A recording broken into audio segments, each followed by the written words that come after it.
Hello everyone and welcome back to Comic Book Corner. Yes, it's me, GhostCritic, with another week of comic reviews. Regular viewers may have noticed there wasn't one last week, basically because of my huge disappointment on what was on offer. More about that just a little bit later. Let's kick off with this week's. We've got Brightest Day number 9. Oh God, Johns, what are you doing to me? Basically, the bulk of this issue is the Martian Manhunter, John Johns. Basically spazzes out in Green Arrow's newly formed forest in the middle of Star City. It seems that anyone with any kind of superpowers that comes into contact with the forest goes schizo and loses powers or morphs uncontrollably. And this is what happens to the Martian Manhunter when he goes and visits for what he thinks is his mission to burn this newly formed forest down. I say he thinks this is the forest because when he gets there he seems to meld with the big tree in the middle with the White Lantern emblem on it, and basically the White Lantern tree says, no, this isn't the forest you're meant to be burning down.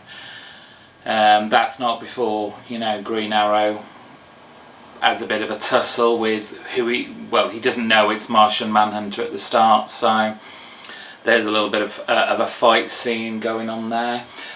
All through this segment of the title, it's interspersed with the other Green Martian that's not meant to exist anymore going down a shopping aisle in a supermarket, with the old, you know, supermarket tannoy going off in the background. I mean, I don't know, is this his wife that apparently died? Is it her? I mean, there are certain clues and pointers. There's one moment that she's walking, he or she, I don't know, walks down the aisle of one of the shopping malls and she's pointing to a jar of baby food with a mother and child on it. Hint, red herring, I don't know. Do I really care? Anyway, basically it's bookmarked, bookended I should say, on each side with Aquaman, who's found out he's got to go and find Aqualad basically, and that's his mission. Mira knows who it is. She knows why they've got to find them, but do we know? Well, we kind of do, but just say it out loud, for God's sake. John, stop trying to tease us with all these questions. It really is becoming frustrating. You're on issue 9 now. You should really be starting to give us a bit more. Enough with the questions, more answers, more action, or I'm just going to get more bored than I already am. I can't believe I'm spending money on this month after month. Rant over. Issue 1 of the new ongoing Wolverine title. Yes, he's the most famous, I guess, of the X-Men. He sells well, everybody loves him.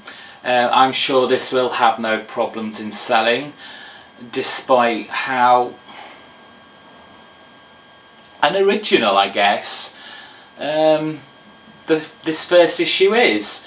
Basically, this Wolverine goes to hell. There's no explanation why or how he gets there. We basically have, it's a very sedate issue as well, to be fair. I mean, the bulk of the first part of the issue is him and Wraith having a bad man heart to heart. Yes, we've done some heroic things in our times, but we've got darkness inside of us. We always will. Oh, I'm not going to be horrible and, you know, throw this to the curb with just one issue, but I seriously hope Aaron is going somewhere with this and he'll do some clever twist Otherwise, this is not the greatest first story arc to introduce, you know, not only current readers who know Wolverine, but, you know, new readers. The artwork is iffy at best. I wasn't particularly excited at it. It's very late 90s. I think that's the year I'm thinking of. It was it's just bland and flat. I mean, not even, you know, this segment of the issue where Wolverine's latest female beau is trying to be kidnapped by these bunch of weird looking misfit villains, and of course she gets rescued by Mystique for reasons as yet unknown. It was okay. I'll try a couple more issues. If it doesn't go anywhere from then, bye bye. Next, ShadowLand, number 3 of 5. This is basically one big fight scene and an opportunity to say, oh, we've forgotten to add a few characters that we said were going to be in here, so let's throw in the Punisher, Ghost Rider. Okay, Ghost Rider seems to have a big part to play in this. Punisher not so much so. Spider-Man just seems to be thrown in there just for the sake of it and to throw off a few funny quips.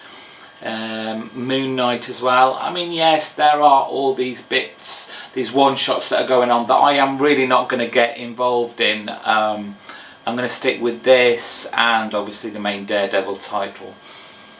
There really didn't seem to be much going on in here that we didn't already know. The bit that threw me a bit was the resurrecting Bullseye for Matt stroke Daredevil to have fight alongside him. You've just killed, in just 2 issues ago in Daredevil, your greatest enemy, the person who's caused you the most heartache in your life, and now you are resurrecting them.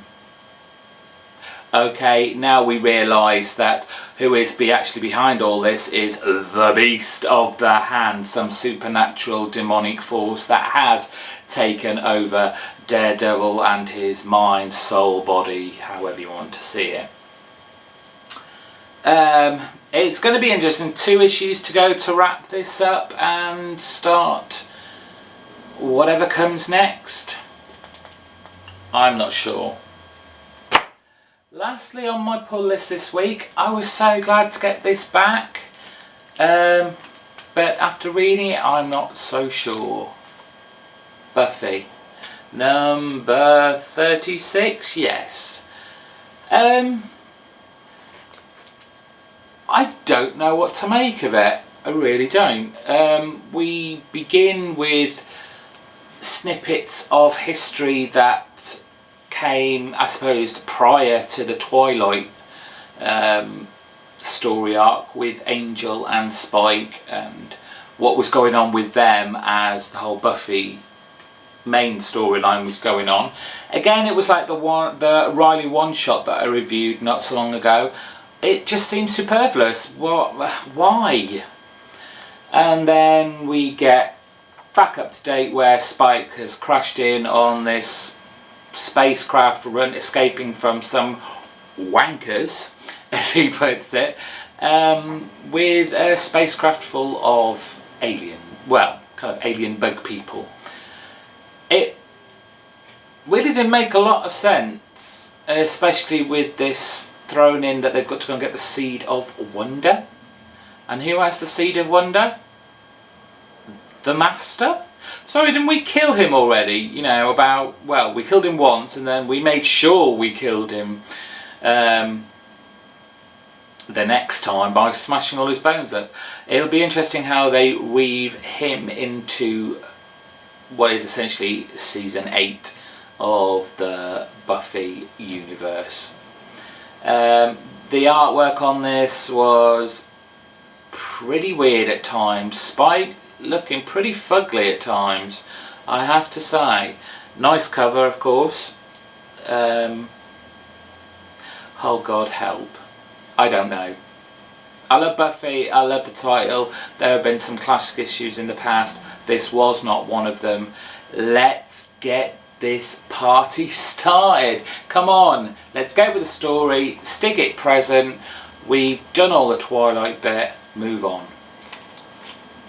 That was all from this week. Now last week I said I was pretty disappointed with what I've got, and I just had to share 2 of the titles. The first one was Astonishing X-Men number 35. Now this was apparently wrapping up the latest story arc. So we've waited pretty much a year, I'm sure it's a year, to find out the master villain behind all of this was some sad old ugly mutant who felt more of an outcast than the X-Men are meant to be. What a waste of time.